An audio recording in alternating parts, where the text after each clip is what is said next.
इस तरह से माजी में हम देखते आए हैं कि इलेक्शंस के बाद बहुत सी ऐसी जमातें हैं जो सामने आती हैं और सिलेक्शन की गूंज हमें दिखाई देती है, सिलेक्टेड के टर्म्स हमारे सामने आती हैं। लेकिन इस बार प्री पोल रिगिंग जिस तरह से पहले से इल्ज़ामात सामने आ रहे हैं और कहा जा रहा है कि ये पहले से इलेक्शन मुतनाज़ हो चुका है, इन इल्ज़ामात में कितनी सदाकत है? उसामा ब्रेक पर जाने से पहले अपना तज्जिया पेश कर रहे थे, मैं चाहूँगी कि वो कंटिन्यू करें। उसामा, किस तरह से देख रहे हैं ये सिलेक्शन की गूंज आखिर है क्यों? जैसे मियां नवाज शरीफ साहब की वापसी हुई और जिस तरह हमने देखा कि नैब जिसका काम था उनको सजा दिलवाना और वो सजा उनको हो चुकी थी, जिस तरह नैब फिर उससे उल्टे पांव भागा है वो हमने देखा।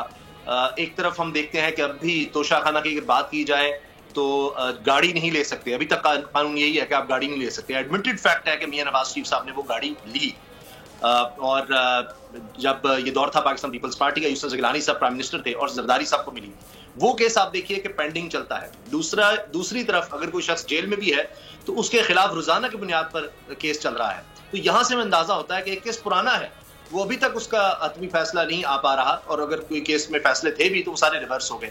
इस तरह आप देख लीजिए कि हमने बहुत से ऐसी वीडियोज देखी हैं जहां पर पुलिस से लेकर दिगर इंतजामिया तमाम, आप प्रोटोकॉल देख लीजिए, आप सरकारी टेलीविजन पर कवरेज देख लीजिए, आपको बिल्कुल और तरह से मिलेगी। और फिर किसी और के लिए दफ्तर भी नहीं खोल सकते, छापे हैं, घरों पर छापे हैं, कोई बैनर नहीं, कुछ भी नहीं आप कर सकते। हत्ता कि कोई खातून भी निकलेगी कहीं बाहर तो उसको भी रास्ता किया जाएगा, उससे कागजात भी छीनने की कोशिश की जाएगी। तो इस वजह से नजर आता है कि जनाब ये सारा लाडलाइज्म सारा चल रहा है। फिर इलेक्शन कमीशन के अपने एहलकारों के खतूत नजर आते हैं कि जनाब सेक्रेटरी हो या आईजी पंजाब वो हमारी नहीं सुन रहा, दफ्तरों से लोगों को अगवा किया जा रहा है, रिटर्निंग अफसरान के दफ्तरों से लोगों को अगवा किया जाता है। अभी हाल ही में कसूर में जो रिटर्निंग अफसर है वो नून लीग की कैंपेन भी चला रहा है। तो आप अंदाजा लगाइए कि वही जिन्होंने कागजात नामजदगी किसी के रिजेक्ट किए, किसी के एक्सेप्ट किए, वो अब कैंपेन भी चला रहे हैं। तो ये सब वो चीजें हैं जिससे नजर आता है कि एक लाडलापन कहीं ना कहीं है, हमें दिखाई दे रहा है कहीं ना कहीं। और वही वाली बात आ जाती है कि कुछ सिचुएशन सिनेरियो ऐसे है जिसकी वजह से ये गूंज हमें सुनाई भी दे रही है। शहजादा जुल्फिकार साहब, आप किस तरह से देख रहे हैं ये आखिर बातें भी क्यों हो रही हैं इलेक्शन से पहले ये सिलेक्शन हो गई? देखिए, बात तो बातें अगर आप देखें कि इलेक्शन से पहले ये चीज़ें होती हैं, लोग उसमें कई में सदाकत होती हैं, कई में सदाकत नहीं है। अभी उसामा भी कह रहे थे कि बाज़ जगह पर बिल्कुल नज़र आता है, आप कहीं पे भी चले जाएं कि इस वक्त सिंध में चले जाएं, पीपल्स पार्टी वही प्रोटोकॉल उनके पास, वही पुलिस की हिफाजती तमाम उनके पास, सारे वो उसी तरह इस्तेमाल कर रहे हैं। इसी तरह दूसरी पॉलिटिकल पार्टी नून लीग है, उनको भी इसी तरह प्रोटोकॉल दिया जा रहा है। आईपीपी के लोग हैं, उनको प्रोटोकॉल दिया जा रहा है। जमात इस्लामी की ये बात या पीटीआई के लोगों की ये बात, मेरे ख्याल में उसके जो वो बातें कर रहे हैं उतना भी नहीं है, लेकिन यह है कि है ज़रूर। अब उसको किस तरह उनकी कंप्लेंट्स को एड्रेस किया जाए, उनके कंप्लेंट्स को किस तरह देखा जाए ताकि आगे चल के ये इलेक्शन कंट्रोवर्शियल ना हो।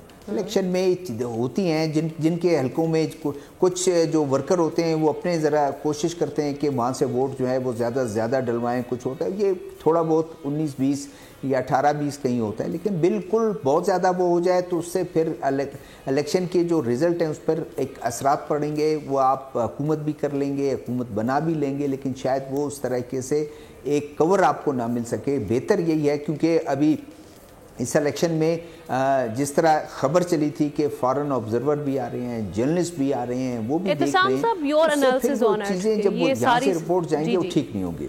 ठीक है एहतशाम साहब, अभी जो सारी सूरत हाल पर आपका तज्जिया क्या है? देखिए, दो चीजें, ये तो हम ये देख रहे हैं कि पाकिस्तानी सियासत जो है ना बहुत ज्यादा हम देखते हैं जिस तरीके से इख्तलाफात का शिकार है, और हम देखते हैं इल्जामात है, एक्विजिशन है, काउंटर एक्विजिशन है।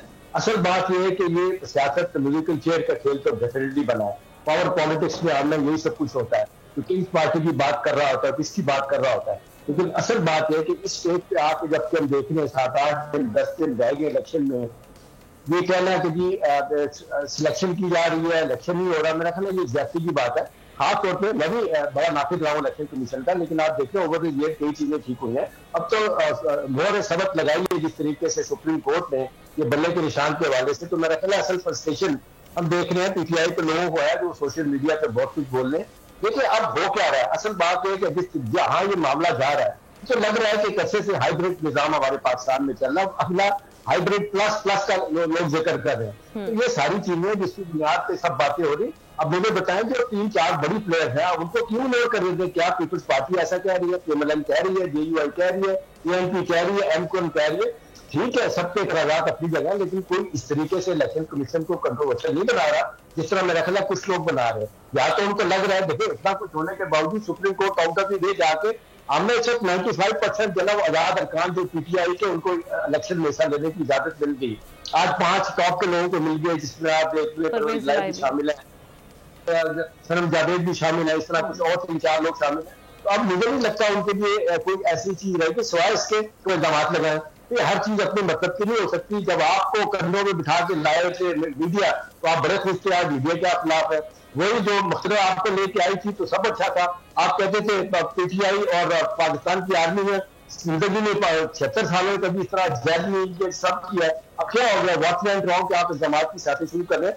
मेरा ख्याल है ये कोई अच्छा सिग्नल नहीं है मैसेज दुनिया के लिए कि इलेक्शन सर पे खड़ा है और आप उसको मजीद कंट्रोवर्शियल बनाए जा रहे हैं। तो बात है 11 इलेक्शन हुआ है 1970 या 2013 का इलेक्शन वो ठीक है जिसको सुप्रीम कोर्ट ने कहा था कि जी कोई मुनज़्ज़म धांधली नहीं हुई थी। उसके बाद से तो सारे लोग यही कह रहे हैं अपनी अपनी असल जेल शुरू हो गया। तो लेकिन सर ऐसे क्रैकडाउन भी तो ये अनप्रेसिडेंटेड हम देख रहे हैं ना, जो अभी अब सारी सिचुएशन सामने आ रही है, कार्रवाइयाँ। बहरहाल आपका टेक इस पर आ गया है। चूँकि इलेक्शन का मौसम है, इसी से रिलेटेड एक और हम देख रहे हैं कि अभी इंतखाबी जो मुहिम चलाई जा रही है वो किसकी कितनी इफेक्टिव है, ये सवाल लेके मैं डॉक्टर फिज़ा की जाने बढ़ूंगी।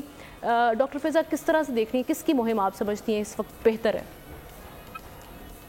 मेरे ख्याल से कि पूरी मेरिट पे बात की जाए पीपल्स पार्टी सबसे आगे दिखाई देती है। उसकी वजह ये कि सबसे पहले जिस पार्टी ने अपना मंशूर दिया वो पीपल्स पार्टी है। फिर आवाम से राब्ता होता है ना, अवामी राब्ता मुहिम होती है, क्योंकि वोट आपको आवाम से चाहिए होता है। आवाम आपको इलेक्ट करती है, आवाम आप पे एतमाद करती है, आप पे एतबार करती है, आपको वोट देती है। तो आवाम के साथ भी जो राब्ता है वो भी हमने देखा कि जलसे सबसे पहले किसने शुरू किए, बिलावल साहब ज़्यादा आगे दिखाई दे रहे हैं। फिर इनकी मैंने मीडिया स्ट्रैटेजी देखी, आप ज़रा गौर कीजिएगा कि तमाम TV चैनल्स पर आप देखें कि उसमें छोटे बड़े तमाम चैनल्स शामिल हैं, जहां पर हम बिलावल के इंटरव्यूज देख रहे हैं कि बिलावल साहब इसमें भी जरा बाजी ले गए। एक होता है कि घन गरज के साथ एक जब जलसे किए जाते हैं कि इंतखाबी माहौल है, वो कि मैं इसके थोड़ा सा खिलाफ हूं कि हमेशा हम देखते हैं कि इलेक्शन कैंपेन में एक पार्टी ये नहीं बताती कि हमने क्या क्या दिया या हमने क्या क्या किया या हमसे क्या क्या गलतियां हुई, हमें अब दोबारा मौका मिला तो अपने फ्लॉज को कैसे फिक्स किया जाएगा, बल्कि ज्यादा तनकीद दूसरों पर की जा रही होती है। इस बात पर जोर होता है कि दूसरे ने क्या नहीं किया, दूसरे से क्या गलतियां हो गई। बहरहाल ये इलेक्शन का एक माहौल होता है, एक अंदाज होता है। तो वो जो घन गरज एक लहजे में होती, बिलावल साहब के लहजे में दिखाई दे रही है। लाहौर से इलेक्शन लड़ना बड़ा चैलेंज था उनके लिए, फिर उसके बाद लाहौर पंजाब में अपना पावर शो दिखाना ये उससे बड़ा चैलेंज था। तो इस सब चीजों में मेरे ख्याल से peoples party without any doubt बाजी लेगी, आगे है। अब जैसे नून लीग है जिसकी जीत के हवाले से पीपल्स पार्टी खुद भी बातें कर रही कि शायद उनको सिलेक्ट कर लिया गया, बहरहाल इल्जाम है। लेकिन PMLN का मंशूर अभी आज की तारीख तक नहीं आया, ये मंशूर कल आएगा। बहरहाल नून लीग के हवाले से मुझे लगता है कि बड़ा मुश्किल होता है, एक लीडर के लिए कितना मुश्किल हो जाता है कि कुछ लोग ऐसे, जिस तरह इलेक्टेबल्स के बारे से बात हो रही है, पार्टी में लोग नाराज हैं, टिकट किसको देना है किसको नहीं देना। तो मियां साहब पहली बार इस अमल से नहीं गुजरे कि टिकट किसको देना है, 7-8 बार उस अमल से गुजर चुके हैं। लेकिन इस बार इतना टाइम क्यों लगाया गया? क्योंकि कई बार बड़ा मुश्किल होता है कि आपने बैलेंस कैसे करना है कि किसी का अगर एहसान उतारना है, कोई मुश्किल वक्त में काम आया था और अपने बंदे को भी नाराज नहीं करना, तो बैलेंस करना किसी लीडर के लिए। आपका पॉइंट आ गया, आपने बिल्कुल सही कहा कि जिस तरह से अभी सारी सूरत हाल में अगर देखा जाए तो पाकिस्तान पीपल्स पार्टी हमें जलसों में सबसे आगे दिखाई दे रही है इंतखाबी मुहिम में। सब्सक्राइब करें और बेल दबाएं ताकि कोई खबर रह न जाए।